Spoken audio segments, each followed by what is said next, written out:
코로나19 국내 일일 신규 확진자 수가 두 자릿수로 떨어졌습니다.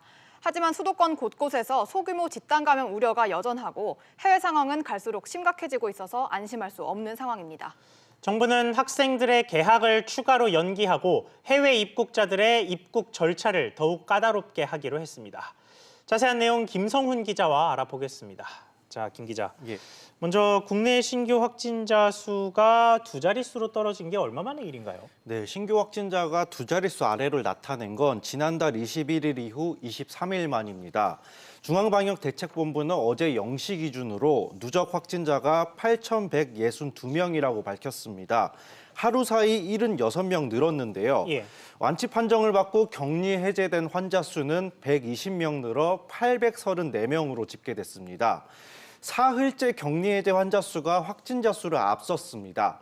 사망자는 3명 늘어 모두 75명이 됐습니다. 한편 문재인 대통령은 어제 코로나19로 큰 피해를 입은 대구와 청도, 경산 그리고 봉화 4개 지역을 특별재난 지역으로 선포했습니다. 네, 통계 수치만 봤을 땐 이 확산 기세가 한풀 꺾인 모양새인데 아직 안심하기엔 이르다는 지적도 있죠. 네, 구로 콜센터 감염 사례처럼 소규모 집단 감염이 산발적으로 나타나고 있기 때문인데요. 특히 보건당국은 어린이와 학생들을 조용한 전파자로 보고 경계하고 있습니다. 증상이 상대적으로 약해 감염되더라도 의심 없이 활동을 많이 할 수 있고요. 또 학교나 어린이집 같은 집단 공간에 머무르며 밀접 접촉이 많고 가정에까지 감염을 확산시킬 수 있기 때문입니다. 이에 교육부는 23일까지 두 차례 연기했던 초중고교의 개학을 추가로 더 연기하는 방안을 검토하고 있습니다.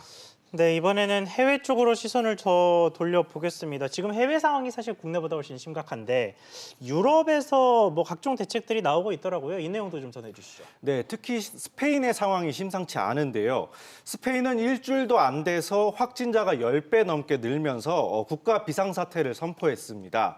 그리고 이탈리아는 하루에만 무려 3,000명이 넘는 확진자가 나왔습니다. 이에 유럽 국가들이 방역 대응 수위를 높이고 있는데요. 유럽은 누적 확진자가 7만 명을 바라보고 있습니다. 독일과 프랑스는 양국 간 물자 이동은 현재처럼 하되 인적 이동은 최소화하는 방식으로 국경 통제에 나섰습니다.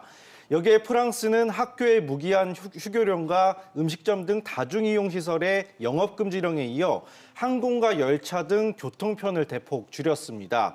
이 밖에 오스트리아는 업무와 생필품 구매 이외에 외출 제한을, 아일랜드는 전국 주점에 폐쇄 조치를 취했습니다.